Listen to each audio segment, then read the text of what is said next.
Un saludo fraternal en el nombre de nuestro Señor Jesucristo. Te habla tu hermano y servidor Daniel Cáliz del Ministerio Católico Anahuín. Hoy la iglesia es miércoles 26 de mayo. La iglesia está celebrando la memoria de San Felipe Neri. Este es un santo a quien yo le tengo una estima y muy grande. Me encanta, he leído su biografía en distintos recursos en la internet. Me encanta. Es un hombre bien espiritual, ¿verdad? Dicho sea de paso, su conversión él la tuvo por una experiencia mística que vivió cuando joven, y de eso le voy a hablar un poquito más al rato, ¿verdad? Hoy el evangelio que vamos a estar reflexionando pues es de San Marcos, capítulo 10, versículos 32 al 45. A la parte de abajo voy a incluir como siempre el enlace de las lecturas de la Eucaristía, de la misa que se celebra hoy, de la memoria de San Felipe Neri. A San Felipe Neri se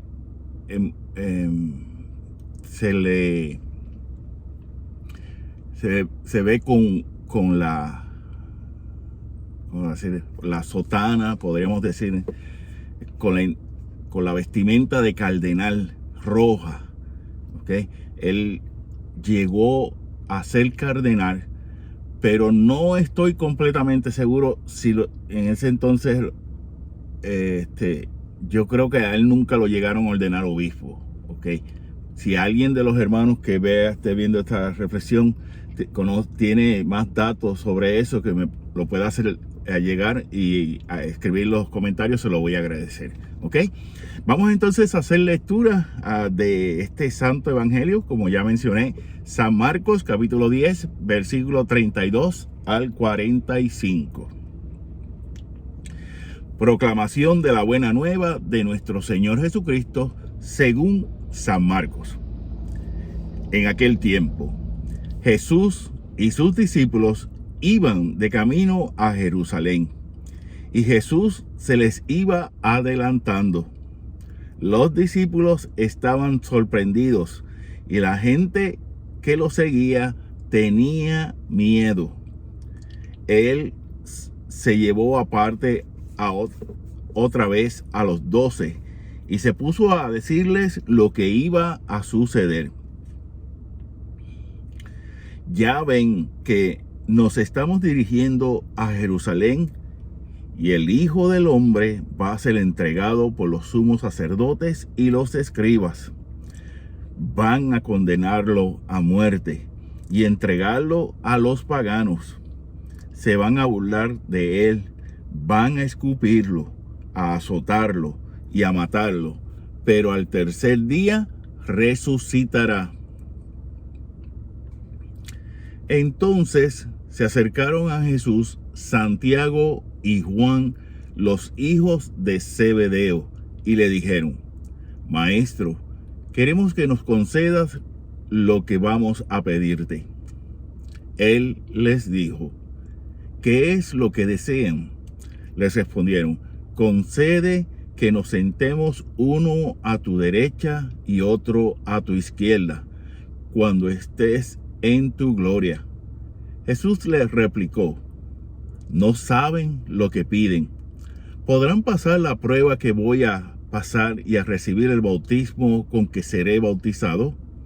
Les respondieron: sí, podemos. Y Jesús les dijo: ciertamente pasarán la prueba que yo voy a pasar y recibirán el bautismo con que yo seré bautizado. Pero eso de sentarse a mi derecha y a mi izquierda no me toca a mí concederlo. Eso es para quienes está reservado. Cuando los otros 10 apóstoles oyeron esto, se indignaron contra Santiago y Juan. Jesús reunió entonces a los 12 y les dijo: ya saben que los jefes de las naciones las gobiernan como si fueran sus dueños, y los poderosos las oprimen. Pero no deben ser así entre ustedes. Al contrario, el que quiera ser grande entre ustedes, sea su servidor, y el que quiera ser el primero, que sea el esclavo de todos, así como el Hijo del Hombre, que no ha venido a que lo sirvan, sino a servir y a dar su vida por la redención de todos. Palabra del Señor. Gloria a ti, Señor Jesús. Pues bien, mis queridos hermanos, antes de entrar en los puntos más importantes de este evangelio, quiero dar así rapidito unos datos de la vida de San Felipe Neri. Aquí en Así Prensa encontré, ¿verdad?, 9 datos de la vida de San Felipe Neri. Lo voy a poner a la parte de abajo, ¿verdad?, con los comentarios que escribo y todo eso, las lecturas y todo eso. Bien, estos enlaces los voy a poner a la parte de abajo. Bien, vamos a ver así rapidito. Como ya mencioné, tuvo una experiencia mística que provocó su conversión. Esto, hermanos, esto era bien común, y todavía muchos santos en los tiempos modernos se convirtieron por una experiencia así mística. ¿Qué es una experiencia mística? Una experiencia es una gracia. La vida mística es una gracia que Dios da de poder reflexionar y meditar y adentrarse en los misterios de Dios. Hermanos, cuando digo misterios de Dios, no es lo que está completamente oculto. El misterio en el cristianismo, como ya he dicho otras veces, es lo que Dios revela, pero que por su grandeza no conocemos del todo. Como, por ejemplo, el caso más común, el misterio de la Santísima Trinidad. Sabemos que Dios es Padre, Hijo y Espíritu Santo, ¿ok? Y a esa unión de esas 3 divinas personas se le llama la unión hipostática. Pero el por qué, ¿verdad? Y sabemos, por ejemplo, que ya en la teología se nos dice que el Espíritu Santo es ese amor eterno, inmenso, ¿verdad?, del Padre al Hijo y del Hijo al Padre, y ahí brota el Espíritu Santo, ¿verdad? Entonces, esa es la primera, una experiencia mística. Otro dato es que es conocido como el apóstol de Roma. San Felipe, hay una película que, si puedo conseguir la información, voy a también a ponerla, el enlace, ¿verdad? Hay una película muy buena, hermosa. Yo la vi hace más de 5 años atrás y me impactó, de verdad.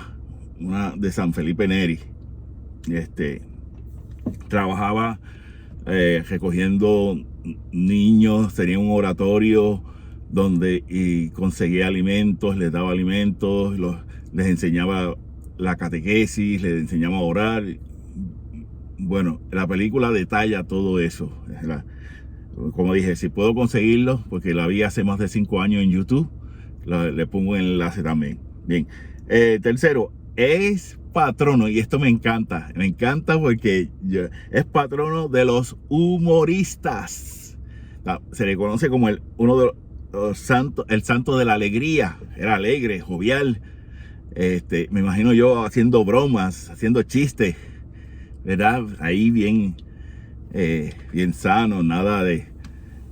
y yo en particular me encanta, ese es un área donde a mí me encanta hacer chistes, me encanta hacer bromas, ¿verdad? Y siempre tratando con mayor respeto, porque nada, ¿verdad? Esto es patrono de los humoristas. También se dedicaba a la oración y a las obras de misericordia, como estaba mencionando, especialmente con niños y jóvenes que los recogía de las calles que estaban, ¿verdad? Y nos dice, aquí nos dice que Felipe Neri pasaba las noches en el pórtico de alguna iglesia o en las catacumbas de San Sebastián, cerca de la Vía Apia, para entrar en profunda oración. ¿Ok?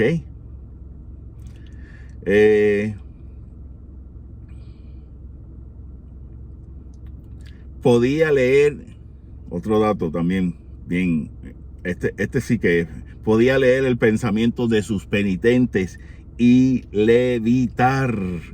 ¿Ok? Levitar, o sea, alzarse en esa oración, levitar, ¿verdad? Porque eso es lo que significa, es que ha entrado en un sublime contacto con Dios, ¿verdad? De tal forma que ya traspasa o rompe con las limitaciones humanas. Por eso es que surge la levitación, ¿verdad? Traspasa y sobrepasa las limitaciones humanas, ¿verdad? Un permisito. Se me seca la garganta mucho. Bien. Curaba a los enfermos y predecía el futuro. ¿Ok? Miren, hermanos, el don de profecía, que no es otra cosa que el don de la predicación. Cuando los profetas hablaban, porque el don de profecía no es, el principal motivo no es el adivinar el futuro, sino anunciar y denunciar. Pero cuando se anuncia algo para el futuro, se anuncia porque tiene, ahora, por decirlo así, tiene un propósito sobre el plan de salvación. Por eso se anunciaba algo en el futuro, porque tiene o tenía o tiene un propósito en el plan de la salvación. ¿Verdad? Conoció a San Ignacio de Loyola. De hecho, en su biografía nos cuenta que, pues, que él trató de ingresar a la orden que fundó San Ignacio de Loyola, los jesuitas, la Compañía de Jesús, pero desistió de la idea porque se sintió llamado por Dios para realizar su obra en Roma. ¿Okay? La Virgen se le apareció y fue sanado. ¿Okay? Ya cuando la Virgen se le aparece a una persona, y esto es bien importante comprenderlo, puede ser por varias cosas. A veces porque Dios quiere que esa persona se convierta y tenga, pues como mencionamos, tuvo una experiencia mística. No, en la biografía no da más detalles sobre esta situación, o por lo menos la que yo estuve leyendo, ¿verdad? Pero a veces surge esa experiencia de desaparición de la Virgen, de Jesús. Por ejemplo, podamos ver el caso de algunos santos modernos como Sor Faustina, ¿verdad? Que pues se le apareció a Jesús para realizar el apostolado de la Divina Misericordia, ¿verdad? Y así pues con un propósito fundamental, porque Dios quiere un propósito, tiene un propósito con esa persona a realizar en cuanto a apostolado, en cuanto a trabajo, en cuanto a veces hasta fundación de una comunidad religiosa, ¿ven? Entonces pues se le apareció la Virgen y fue sanado. Falleció en la solemnidad del Corpus Christi el 25 de mayo del 1595. Y entonces dice que su médico lo vio tan extraordinariamente contento que le dijo: Padre, jamás lo había encontrado tan alegre. Y él le respondió: me alegré cuando me dijeron que vayamos a la casa del Señor. O sea, que ya estaba diciendo, bueno, de aquí para donde voy es para el banquete del reino. Ok.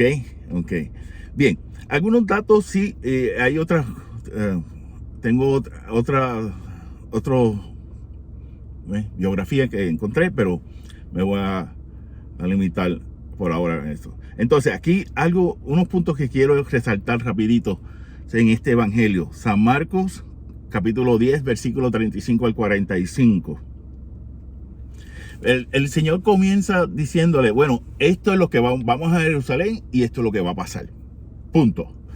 Y podemos, cuando leemos, por ejemplo, en San Mateo, esto mismo, más o menos, el evangelio paralelo a este, vemos como Pedro les recrimina, lo saca aparte, pero ¿cómo va a ser que tú vas a hacer eso? Pero Señor, tú no piensas. Apártate, échate para allá, Satanás. ¿Por qué? Porque Jesús supo reconocer que ya no era llamarle la atención, sino ya había ahí un motivo detrás de eso, que a lo mejor ni Pedro no lo sabía. Pedro no lo sabía, que estaba interactuando, que Satanás estaba interactuando con eso que él estaba diciendo, ¿verdad? Pero entonces, ok, esto es lo que va a suceder. El Hijo del Hombre va a ser entregado, los sumos sacerdotes y escribas van a condenarlo a muerte y a entregarlo a los paganos. Se van a burlar de él, van a escupirlo, van a azotarlo, a matarlo. Y entonces les dice, pero el tercer día resucitará, yo resucitaré. Claro, esto es bien importante comprender que esto se está hablando desde la perspectiva cristológica de pre-resurrección, ¿verdad?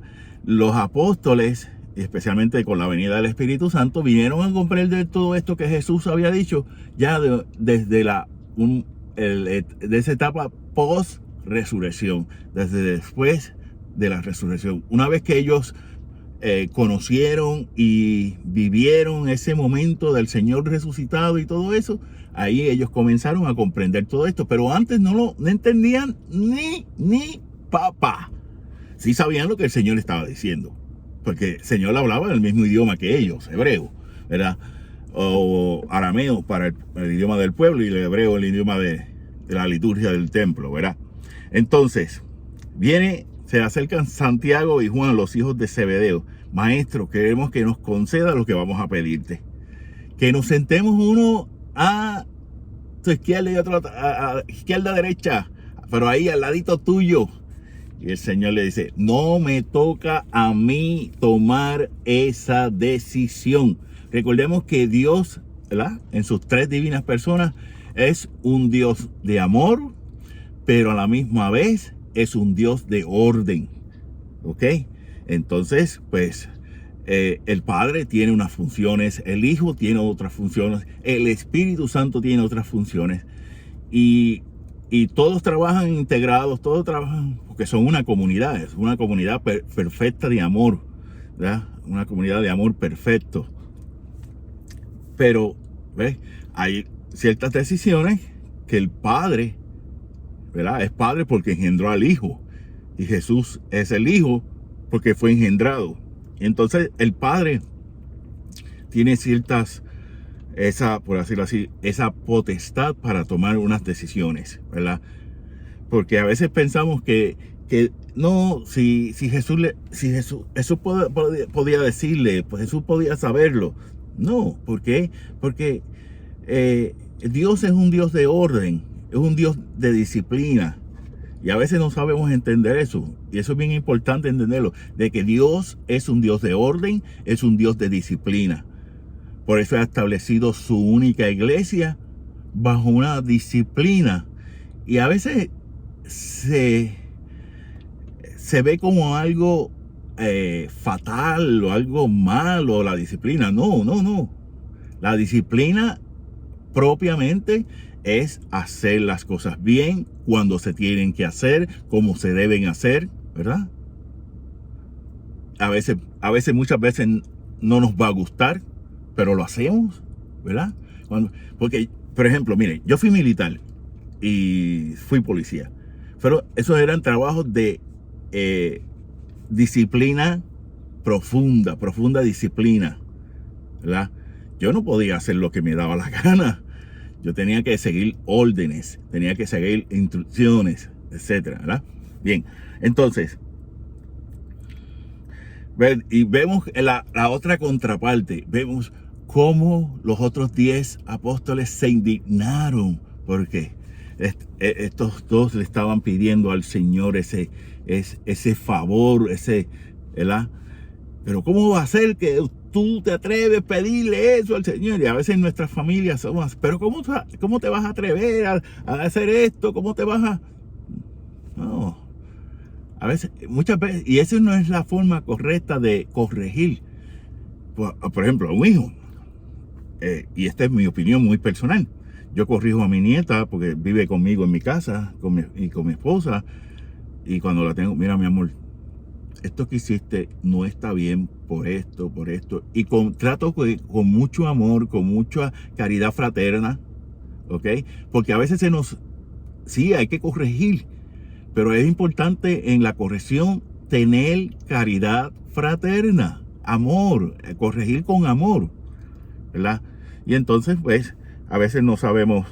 Entonces, dice, aquí después que los 10 se empezaron a quejar, el complain en inglés, they complained, se quejaron.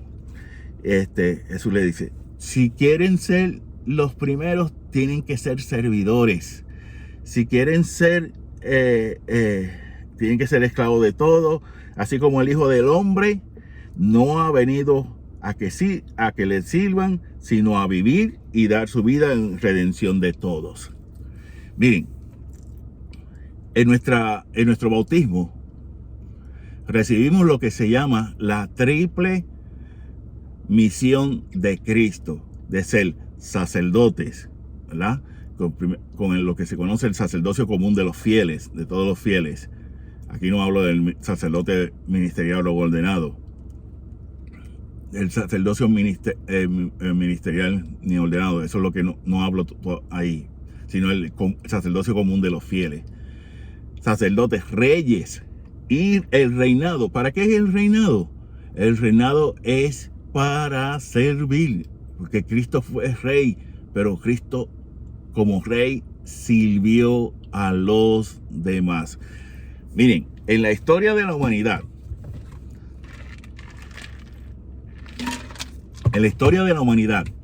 hay reyes, especialmente unos cuantos en Francia, creo que uno que otro en Inglaterra y quizá en España también. Hay reyes que fueron canonizados, ¿verdad? Y hoy día se conocen como santos de la iglesia. ¿Por qué? Porque fueron reyes, y como dice un amigo mío, hay que ser rey al estilo Jesucristo, ¿ok? Hay que ser rey al estilo Jesucristo. ¿Qué significa eso? Que hay que ser rey sirviendo a los demás. Y entonces la otra vocación, la triple